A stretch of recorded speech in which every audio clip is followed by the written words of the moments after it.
We are live talking about Orphan 55. It's an unintentional rhyme, but yeah. Hello, hi. It's just me. Edward has decided to ditch for Series 12. Off camera, Edward decided after last episode that he's not going to take part in the Series 12 discussions anymore, so it'll just be the two of us. If you check out the other channel, Edward will still be around for talking about previous Doctor Who series and Torchwood, so if you really miss him, you can find him over there. But for now, I guess Chibnall broke him. I don't know. I don't know where you are in the edit, but they'll know how I feel about this episode. So do you want to go first? I'm actually just doing the finishing touches on that. So Excellent. if you read any of my posts in the group, you probably have somewhat of an idea. I didn't like this one. Yeah. Okay, remind me again, because I sort of gave my context for this. How did you feel about It Takes You Away? Have you gone back to it since our initial talks about it upon first seeing it? Where does this compare with that episode to you? I haven't seen that one, I think, since it's aired. I watched it twice, but I haven't watched it since it came out like last year. It's got some interesting ideas for me, but I don't think it's executed all that originally for me. But in comparison to this one, it's a masterpiece compared to this one. It really is, unfortunately, night and day. And it's like I go into this in the scripted video, but it's really disheartening to have an episode come from someone whose previous stuff you really liked to not be that great. Like, hot take, there's maybe one writer who's ever been a recurring writer for this show who has a perfect track record of good episodes, and that's Paul Cornell. Is it Paul Cornell or Paul Cornell? I'm pretty sure it's Paul Cornell, but the guy who wrote Father's Day, Human Nature, and Family of Blood. So I almost want to say that's cheating since it's only two, but still, aside from him, I can't think of a single writer on this show who's written two or more stories and has been like totally consistent in both of them being really, really good. Yeah, to be fair, it's like super hard. I guess you could also make the argument that Sarah Dollard is someone who wrote two or more stories that I personally think are just pretty all right. As far as Face the Raven and Thin Ice, but I know a lot of people who really like both of those, so you can make the argument for that. But I don't know. I think Doctor Who's kind of got... Is it a curse? I don't know. Is there any writer for this show who's able to write more than one episode that is like actually great stuff? Like even Neil Gaiman couldn't write two great episodes for this show. He wrote one great one and one that got like severely meddled with allegedly behind the scenes and came out super mediocre. Apparently, like you said, there was a lot behind the scene problems with the second one, so I wouldn't be shocked if that was the case with Orphan 55 too. Yeah. I brought it back. I transitioned us all the way full circle. Yeah. I'm sorry to interrupt. Get back to your thoughts on this episode. It's just like the episode. They went into a circle. It went into a circle. It took multiple detours. It involved a lot of characters and people who maybe didn't need to be mentioned and didn't really add anything. So perfect encapsulation. Yeah, it's kind of a mess. It's very a mess. Kind of is understating it.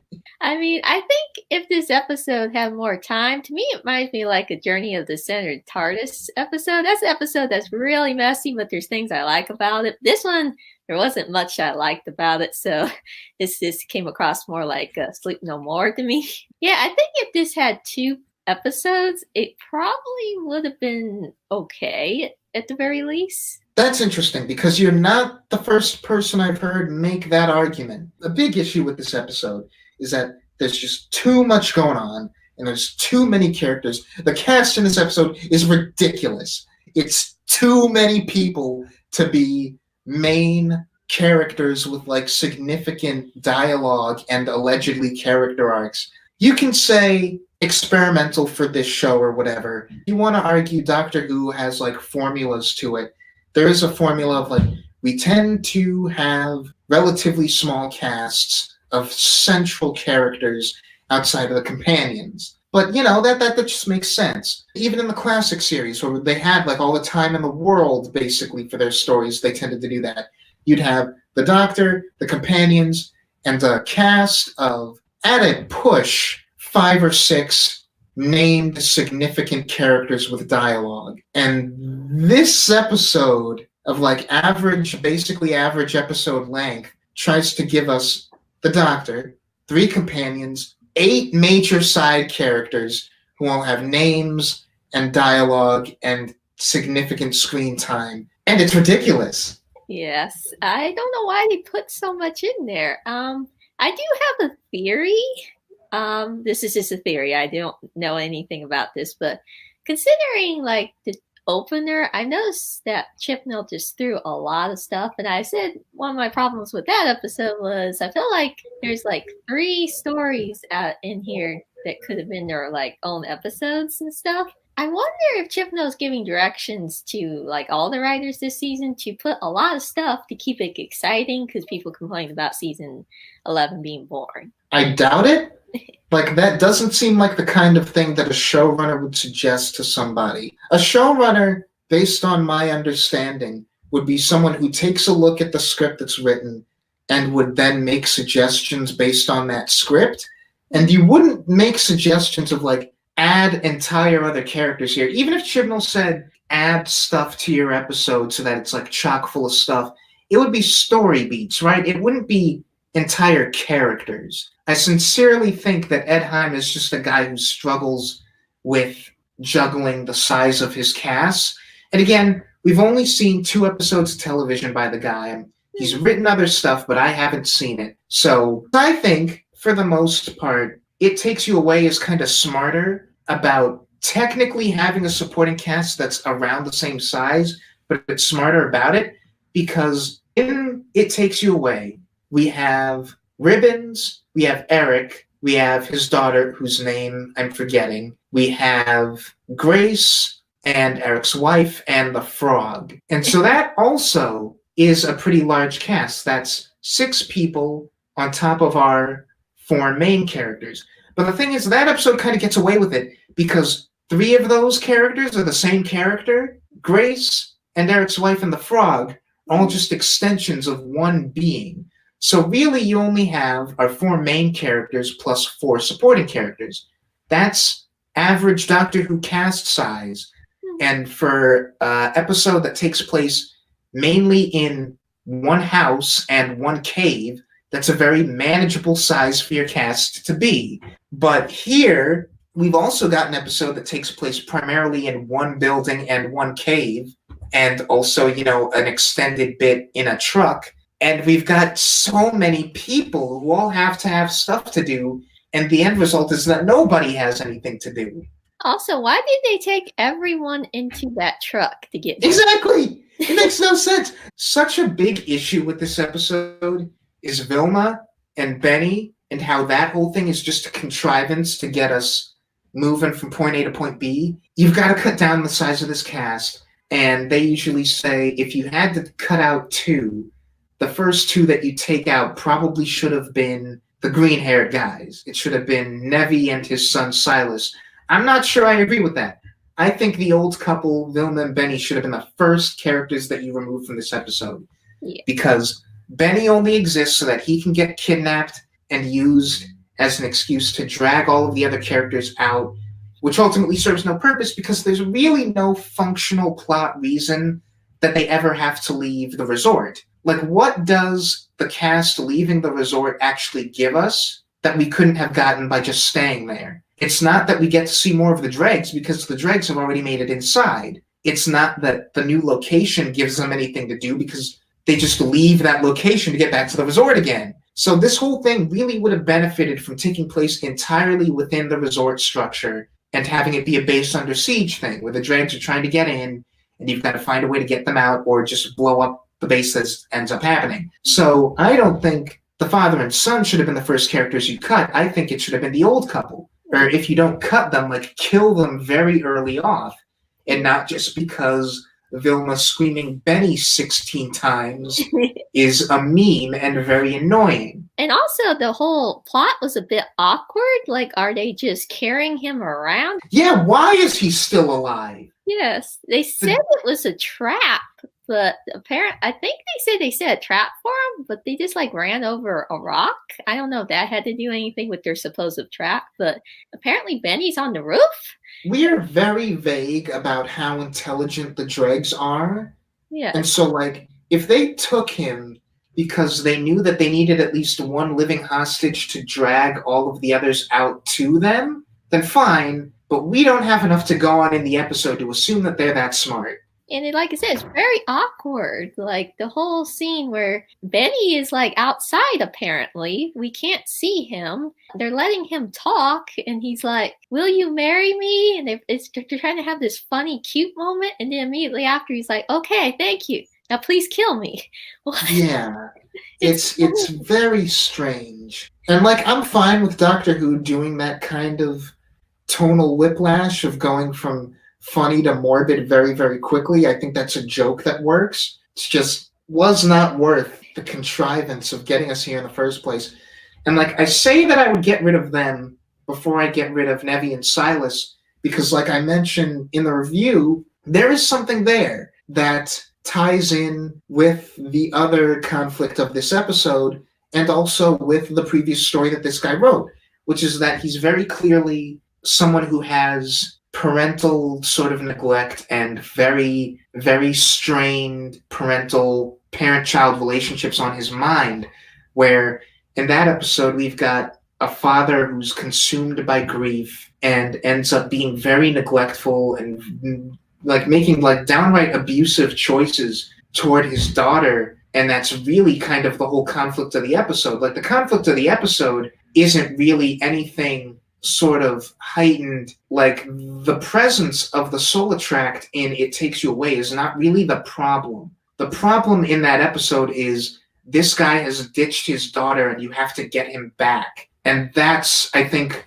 part of what makes that episode great for me, is that it takes this really heightened concept and it really makes it about exploring the small human problem. Like, no one's lives are really at stake. The world isn't at stake. It's not a big thing where there's an issue to solve that's like the Doctor's usual purview. It's this guy is being a bad dad and you have to fix him. And you could do something similar with this episode where the dregs are an interesting concept, but I think in the best version of this episode, they are just a means to an end, which is exploring this woman, this mother-daughter relationship that's incredibly strained, alongside this father-son relationship that's not that bad yet, but could maybe get there. And like, I think it's meaningful that Silas is a significantly younger character than Bella. Like, we have a line where Bella says, "I was around Silas's age when my mom bailed." And like, I think that's really interesting. Like we've got a deliberate parallel in this episode that the episode just does nothing with because it has no focus. Like, the ideal version of this episode is like cut out most of Vilma and Benny, if not cut them out entirely. Refocus it so the dregs are more of a background thing and it's not so plotty. This is a very plotty, running around doing like plot points and like getting stuff done episode. It doesn't have to be one of those. Make it just a very straightforward Base Under Siege story where you have the Doctor and Ryan and maybe Graham and Yaz, but I like the idea of it being primarily the Doctor and Ryan on each side of fixing these two relationships, or at least fixing one of them, so that you have one relationship that's not as bad yet, and maybe the other relationship is too far gone and can't be saved. Did you have what I have, where Bella reveals that Kane is her mom, and then you're like, oh, suddenly this is not the episode that I thought it was, and this might be very interesting. And then we separate them, and we never bring them back together until the very end of the episode. It's like, well, what was the point of any of that? Yeah, it's really awkward. I thought the part where she originally was supposed to die, I don't know how she got out of there, but we'll just go with that. I was like, so we're just going to kill her off screen and not resolve this. And then she came back and I'm like, oh, I guess we are going to resolve this. Wait, no, not really. And it's really interesting because I've developed this habit where, like, I look for trends in stories that share a same writer. And it's not entirely fair because as a writer myself, you don't want all of your work to feel the same. You don't necessarily want everything you write to necessarily feel like it's coming from the same place, even if you have things that just attract you as far as subject matter and like you can't necessarily help it. So like if Ed Hime can't help it that he is a writer who is like very attached to this sort of parent-child dynamic, that's great, that's fine. The same as like Moffat is a writer who can't resist certain tropes. Like Moffat is a guy who likes his star-crossed lovers. Moffat is a guy who likes his mystery boxes. He's a guy who likes his very gendered sort of comedic dialogue. All of that stuff is stuff that I personally take issue with, but the fact that they are recurring things with Moffat is not a problem. So I only say all that as a preface to like, I don't want to keep drawing comparisons between this episode and It Takes You Away and act like the fact that it doesn't do what It Takes You Away did is what makes it bad. That's unfair to this episode. But there's so many similarities that it's kind of odd. Where it's like I brought up specifically, I feel like the Doctor and Ryan are the characters that Ed Hime is really interested in out of the four main characters. Because in this episode, we have the quote-unquote main conflict. I feel like if there is any conflict in this episode's myriad of conflicts that is trying to be the main one, it's Kane and Bella. And so you have Bella on one end, who's stuck with Ryan, who's trying to be like the angel on the shoulder, like what you're doing is wrong. And then you have Kane on the other end, and the Doctor is very much the character that spends a lot of time talking with her and is like, this is what you're doing is wrong. And It Takes You Away did something similar, where Yaz and Graham have their moments, and Graham especially has like his whole thing with Grace. But as far as the central conflict of that episode being Eric and Hannah, you have Hannah who's stuck with Ryan, and Eric who spends most of his time like the Doctor trying to talk him and like trying to sort of get him to see sense. And so I really think that Ed Hime, like whether it's intentional or not, he's got this sort of habit of using the Doctor and Ryan in particular as sort of counterpoints for the main side characters of his episodes. And I would have really liked to see that happen again here, because I think there's something there where Ryan's got kind of this crush on Bella and they do like each other, but Bella's like really far gone and like needs someone to pull her back and make her see sense. And Kane also is like, she's not making any sense. Whatever her intentions are, she's not making the best choices. And so having the Doctor be that character for her, I think that's great. And I think that's a really interesting use of the Doctor and Ryan as a pair of characters. Yeah, but the thing is here, again, there's just too many other things going on. And so, like, I got, like, way off center of what I was going to say. What I was going to say is, if you must drag the characters outside of the resort, as opposed to keeping them all inside the building, then what you should do is split them up in groups.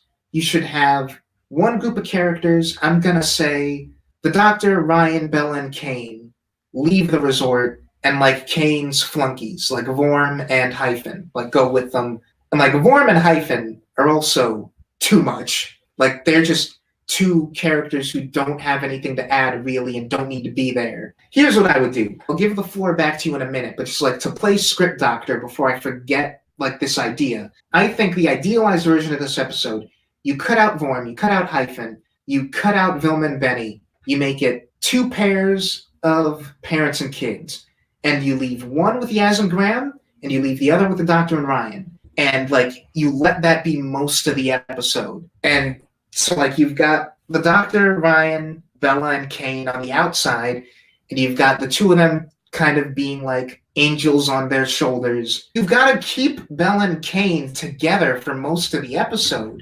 especially after the reveal. You can't split them back up after that. They have to like grow closer and they have to reach some kind of synthesis. Or even if they don't, because it would actually be a really ballsy choice if that is how the episode ends and it's just too late. And like that relationship is too far gone and there's nothing you can do. And they spend most of the episode together and they just can't ever fix their problems. And the episode ends with either they're both dead or they're both alive, or one of them's dead, but whatever the case is, they just couldn't make the relationship work. And you contrast that with Silas and Nevi as the relationship that can maybe still work, and you have Graham and Yaz be like the side for both of them. As you can have Graham as like the experienced parental figure who's like, hey man, I've been where you're at. You don't want to alienate your son or your son figure like this. And you can even have Yaz be like, look, I've got my own family issues. I understand how difficult it can be to have like frustrating parents. You can still make this relationship work.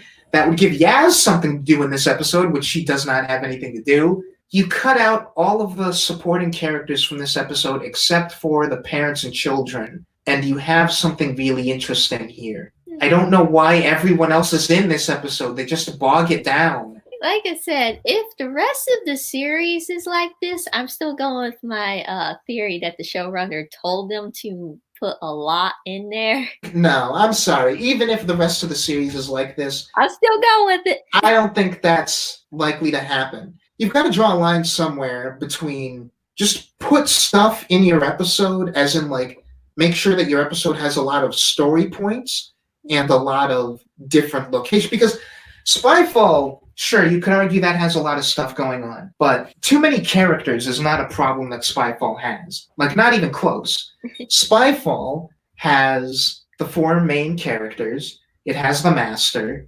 It has Barton, and it has Khan and Lovelace. And like you've got other characters who have some dialogue here and there, but they're all off to the side. They're mostly unnamed. They're not big players. That is, again, main cast of 4, supporting cast of 4. And again, that is a 2-part story, so that's very, very manageable. Where Spyfall has a lot of stuff in it is it has a lot of locations. It has sort of a lot of plot. Yeah, it has a lot of plot points. I suppose if you wanted to count the Kasavan as an extra character, you could, but I don't really. Like, it has a lot of concepts and a lot of plot points and a lot of characters doing things point A to point B. It does not suffer from too many characters. Even if Chibnall said, just put a whole bunch of stuff in your episode, then I don't think that decree would be responsible for this episode's problems. Because this episode doesn't really have too many concepts in it. Like, the main thing it has is we've got a resort on an uninhabited planet, and we've got the dregs, and the reveal that the dregs are, like, what's left of humanity. Like, that's only 2 major ideas and really 1 location across this episode. The problem is the cast size. Well, the whole cast has their own subplots as well, which makes it even more muddled because they're not developed. And it's a shame because they don't really. They almost have their own subplots, but there's too many of them for them to really have subplots. So you've got Kane and Bella, and again, we don't know what their deal is. Like, we've got 1 line, exactly 1 line of dialogue in lip service to the idea that the reason Kane has this resort, the reason she cares so much about making money is so that she has something to leave behind for her daughter. But the episode does nothing with that. We only have that line. Is she telling the truth? Is that actually something she cares about, or is it an excuse? It's kind of awkward because, like you said, you don't know if you can trust her because she acts so cold and like she's just doing this for money the whole time. Even the Benny thing, like, she's ready to leave him until that old woman gives her that necklace. And I'm like, exactly. And like, did that start out as her motivation and then she just kind of lost track of it? That would be interesting if she left when Bella was very young under the assumption that, like, okay, I'll make some money, I'll have this successful business, or like maybe I'll terraform Earth. Like, how much does she actually care about terraforming Earth? That's another thing where she mentions it once, and I guess we're then meant to take that as that's her motivation. So like, when she says, I wanted something to leave behind for Bella, does she mean the resort, or does she mean like a repopulated Earth or a re-terraformed Earth she wanted to leave behind for Bella? Clearly they didn't come from Orphan 55, so wherever they were at, wherever she and Bella and her dad were living previously, had a society that she was comfortable enough living in. So like, I don't get it. The episode needed to really tell me, why is she doing any of this? Like I said, did she start thinking, I'm going to do this great thing for my daughter, and then just kind of lose track of that motivation. That would be interesting. But, like, I don't know. So that's a subplot that's not really a subplot. I'll never get over how shallow this is. Bella's thing, she doesn't care about the terraforming. She doesn't care about the fact that it's all about the money. She doesn't care about the dregs. She doesn't care about the resort as a business. She just wants to blow this thing up because it's important to her mom, and she's mad at her mom. Yeah, she basically becomes a terrorist to get back at her mother. She's literally a domestic terrorist. Her bomb blows up. She's like, I wasn't going to blow it up if anyone was there. The fact that it blows up and you weren't aware that that was going to happen tells me that you had no control. Like, you had it on a timer for 20 minutes. It's a populated resort. What did you think was going to happen? Yes, it's like, okay, you have 20 minutes to get everybody out. What was she's going to pull the fire alarm to try to get everyone out? What is the plan here? Right, and so we discussed Kerblam and how Kerblam has iffy things to say about, like, capitalism and anti-capitalist protest. This episode makes Kerblam look like a freaking, like, well-thought-out thesis paper on capitalism, because at least Kerblam, even if it doesn't, like, condemn capitalism nearly as much as it should, at least Kerblam is very clearly about capitalism and the way that capitalism causes problems.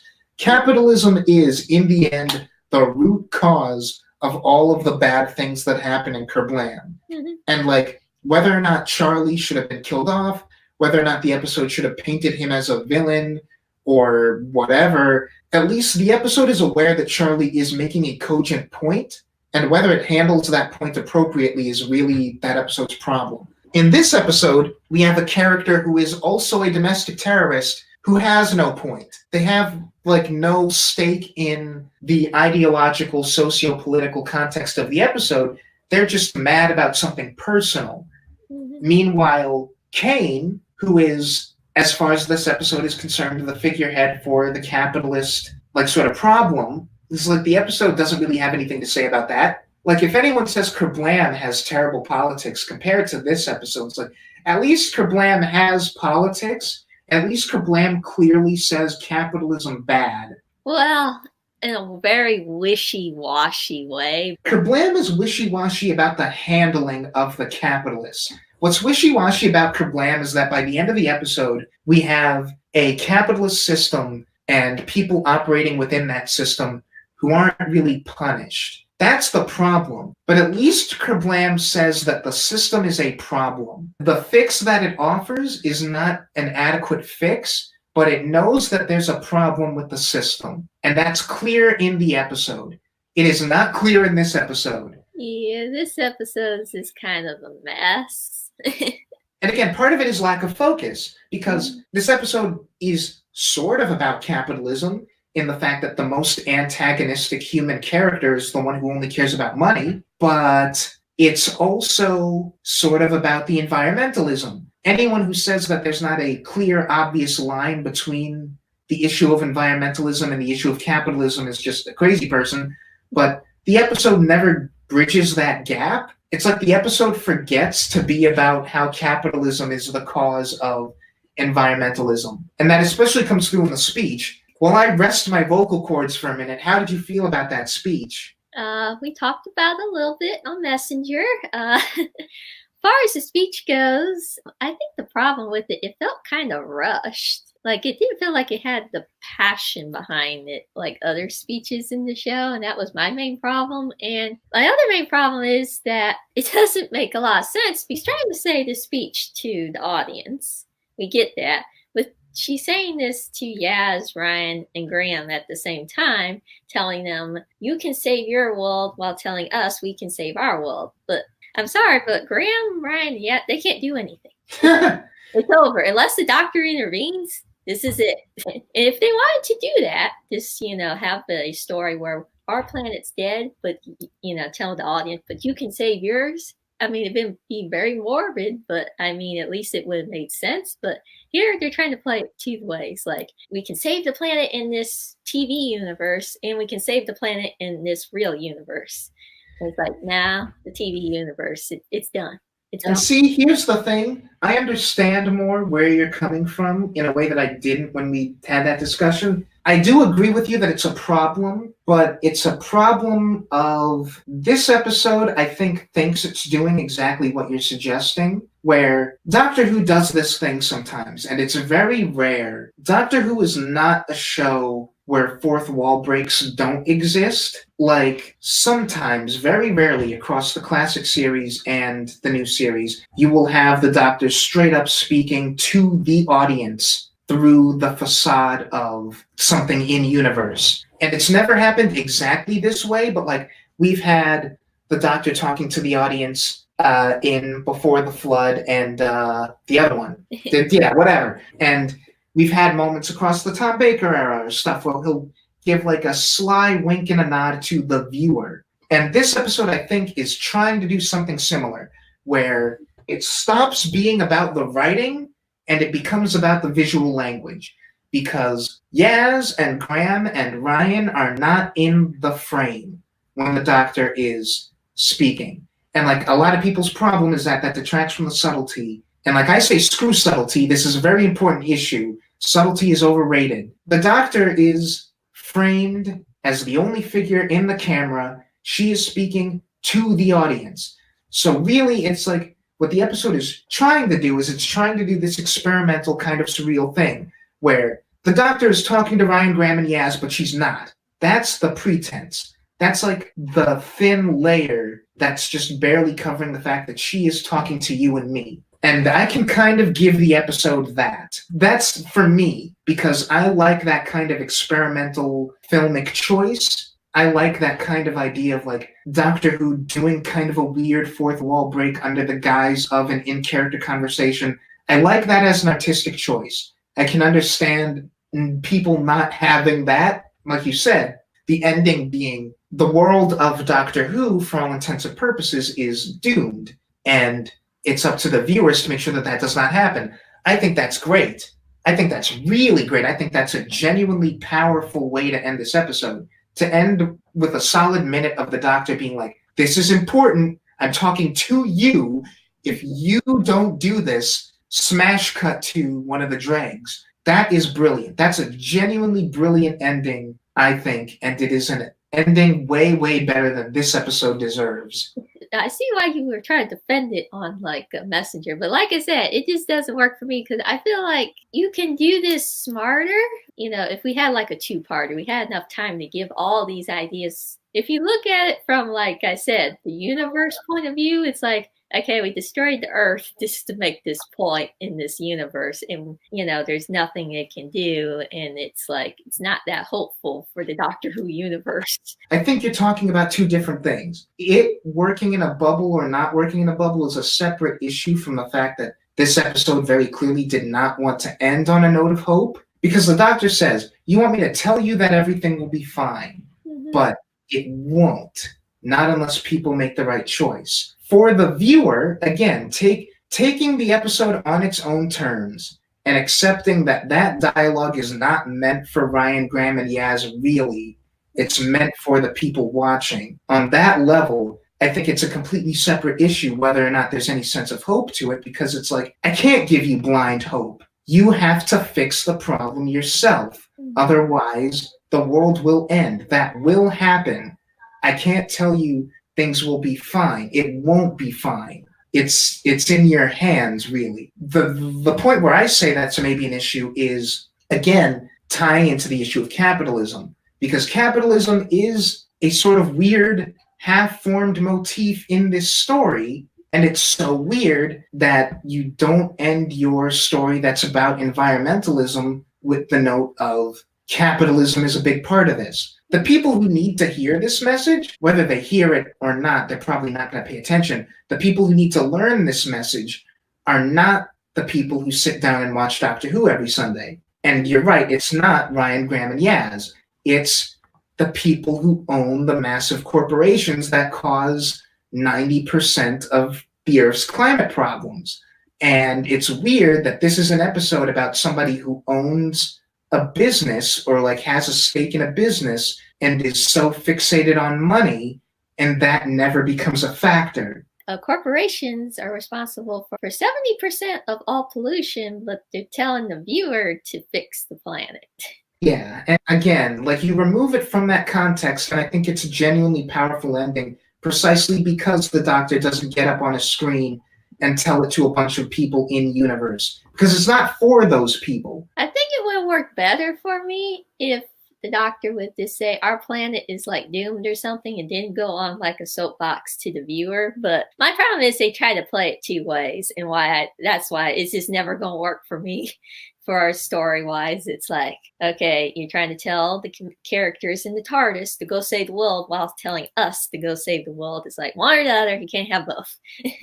A lot of people are complaining about Yas has nothing to do after 3 episodes after being promised a bunch of stuff. Is it too early to be complaining about that? I feel like it is. Like, again, the Chibnall era is giving us shorter than usual seasons in terms of episode length, but it's not by that much. We're still 3 episodes out of 10. Like, relax, guys, come on. And one is a 2-parter, so it's only 2 stories out of 9. Yeah. I would wait until like you see the whole season before complaining about that, but I guess because Yas hasn't gotten enough development last season, people are just right. Well, we're 3 episodes in or 2 stories in, and they're like, yeah, still nothing. And it's like it's a little bit unfair because it's not like Yas has nothing to do in Spyfall, and no one has anything to do in this episode. Again, we've got a cast of 12 characters. No one actually gets to do anything significant. The Doctor gets to drive plot points because she's the Doctor, and we always let her do the plotty stuff, but that's really it.